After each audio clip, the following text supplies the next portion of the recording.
Hello, bonsoir les Blaugrana, on se retrouve pour une nouvelle vidéo actualité. J'espère que tout va bien de votre côté. Aujourd'hui, on a eu le droit à une déclaration d'un ancien Blaugrana. Je pense, normalement, il était apprécié de tous. C'est Pedro qui rêve d'un retour du côté du FC Barcelone pour finir sa carrière. On va en parler durant cette vidéo actualité. Ou encore même Guido qui intéresse lui aussi le FC Barcelone, qui sera en concurrence avec un autre club. Vous allez le savoir au cours de cette vidéo actualité. Je vous prends pas plus de votre temps si le contenu vous plaît. Vous savez ce qu'il vous reste à faire et on est parti.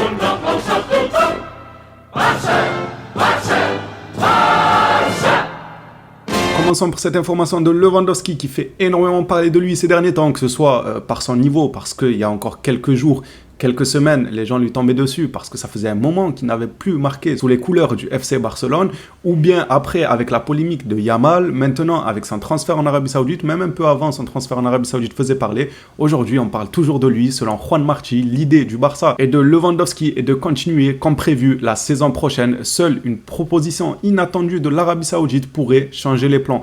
Moi, ça m'étonnerait. Je pense que la saison prochaine, le Barça cherchera à se séparer de Lewandowski, que ce soit une offre inattendue de la part de l'Arabie Saoudite ou bien une offre attendue de la part de l'Arabie Saoudite qui n'est peut-être pas une énorme hauteur parce que le joueur il commence à avoir un certain âge. Moi, je pense que le Barça, pour le moment, est plus du côté de le vendre et renouveler avec du sang frais, un jeune qui a encore faim, qui a encore la niaque, qui a encore le coffre, d'aller faire un pressing haut et ne pas lâcher les défenseurs adverses plutôt que de continuer avec Lewandowski. Après, c'est juste une sensation au vu du climat actuel. Ça se trouve, le Barça espère vraiment garder Lewandowski pour la saison prochaine et Lewandowski espère vraiment rester du côté du FC Barcelone. Je pense qu'on en saura plus au fur de la saison en voyant comment ça va évoluer. Est-ce que Lewandowski va continuer à marquer des buts maintenant qu'il a retrouvé le chemin défilé avec un doublé lors du dernier match, et est-ce que le Barça verra en lui de l'avenir ne serait-ce que pour une saison, c'est-à-dire la saison prochaine. En sport, le Barça sera en compétition avec l'Atlético de Madrid. L'Atlético sera en compétition avec Barcelone pour Guido Rodriguez.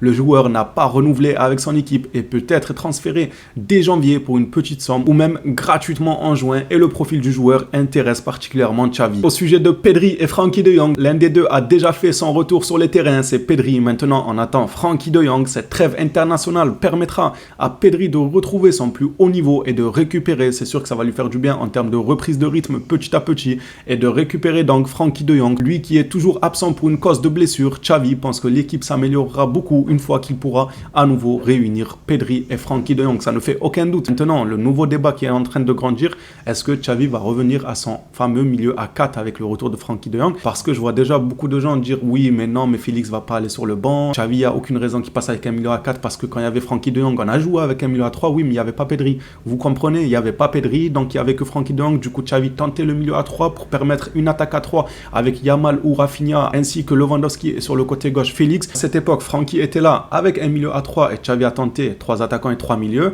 mais Pedri n'était pas là. Maintenant que les deux vont être rassemblés, du coup Xavi va devoir faire jouer les deux. N'oublions pas dans les calculs Gundogan et Gavi. Donc avec tout ça, il y a de grandes chances, selon plusieurs sources, que Xavi retrouve son milieu à 4. Et vu le jeu que le FC Barcelone propose ces derniers temps, ça ne m'étonnerait pas de Xavi qui réinstaure son milieu à 4, car pour lui, ça sera la sécurité, on va dire. Ça sera le seul moyen, de guillemets, de pouvoir contrôler un peu plus le jeu. On verra bien ça au moment venu. En tout cas, moi, je serais dépité si c'est Félix qui en paye les frais. Moi qui rêvais de voir Félix un jour du côté du FC Barcelone. C'est arrivé. En plus de ça, il commence magnifiquement bien en début avec le Barça. Il s'est intégré parfaitement bien. Si c'est pour, au final, quand le mettre sur le banc pour jouer avec 4 milieux de terrain, c'est sûr que je le prendrai mal, mis à part si le jeu est alléchant. Si je vois que le Barça produit du Barça, si ça joue bien au ballon et tout, je serais dépité pour Félix. Si les résultats ne sont pas là, comme dans le temps avec le milieu à 4, c'était pauvre offensivement, Lewandowski, il était seul au monde et tout, on va encore une fois faire tourner la cassette en boucle sur ce fameux milieu à 4. À part s'il porte ses fruits, comme je l'ai dit, on saura le reconnaître et dire que c'est vrai, il gère plutôt pas mal avec un milieu à 4. Mais c'est pas le cas. Ce qu'on a vu par le passé, c'était plutôt une attaque très très pauvre, très peu d'occasions,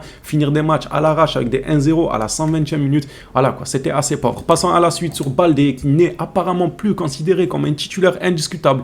Moi je pense que c'est faux, c'est trop tôt pour dire ça. Les performances d'Alejandro Baldé ont considérablement chuté lors des derniers matchs, on le sait, et il n'est pour l'instant plus un titulaire indiscutable de l'équipe. Est-ce que vous y croyez ou pas? Moi ça m'étonnerait. Ça m'étonnerait que le gars, ça y est, il est déjà sur la liste des joueurs non titulaires. Je pense pense pas, mais ça ne serait tardé. Si le gars ne relève pas son niveau et nous montre ce qu'il a su faire par le passé en nous montrant une évolution, vous voyez clairement que le joueur évolué, s'il n'arrive pas à retrouver ce genre de niveau-là et même progresser, il sera certes amené à sortir des titulaires, mais il n'a pas une concurrence féroce sur son côté, à moins que Xavi instaure Cancelo sur le côté gauche et joue avec Koundé ou Araujo en défenseur droit comme il a fait le match passé. On va passer maintenant à une déclaration de Pedro. Tiens donc, un ancien, un joueur apprécié par beaucoup de Blaugrana. Je pense qu'il n'y en a aucun qui n'appréciait pas Pedro en fait. Le joueur a déclaré que son rêve aurait été de finir sa carrière au Barça, mais aujourd'hui c'est très improbable. Il parle bien évidemment en termes de niveau. Ce n'est pas le Pedro qui était au Barça à l'époque. Maintenant, il a pris de l'âge. C'est un joueur qui apporte beaucoup moins qu'à l'époque en tout cas. Dans un autre communiqué, il a même dit que si Xavi venait à l'appeler, bien sûr qu'il répondrait favorablement à son appel. Une nouvelle sur le dossier Nico Williams. Son agent a pris la parole. L'agent de Nico Williams déclare dans quelques mois son contrat expire. Donc en parlant de son joueur Williams, pour le moment, il n'y a pas d'offre de Bilbao. Ils savent ce qu'on demande. Les conditions sont posées par l'agent et le joueur. Maintenant, c'est à Bilbao d'y répondre. Soit il s'aligne dessus, soit le joueur pourrait risquer de partir libre. Et on rappelle que le Barça piste Nico Williams de très près. Donc s'il y a un coup à faire sur ce dossier, le Barça n'hésitera pas à le faire. Et pour finir cette petite vidéo actualité, on finit par une déclaration de Deco. Il en a fait beaucoup. Il a beaucoup parlé. Pour ceux qui ça intéresse de voir tous les sujets abordés par Deco, je vous invite à aller sur la page des frères Actualité Barça et regarder toutes ces déclarations. Très franchement, c'est très intéressant. Il a parlé de beaucoup de sujets. Malheureusement, je ne peux pas tout couvrir parce qu'il y en a eu énormément de déclarations. Mais moi, je les ai tous trouvées intéressantes. J'ai bien aimé. Nous, on va finir la vidéo sur ça, mais je vous redirige vers cette page-là si vous voulez voir l'intégralité de ces déclarations. Deco nous dit concernant les deux Joao, et oui, j'ai gardé la déclaration qui parle des deux Joao, les gars, encore heureux.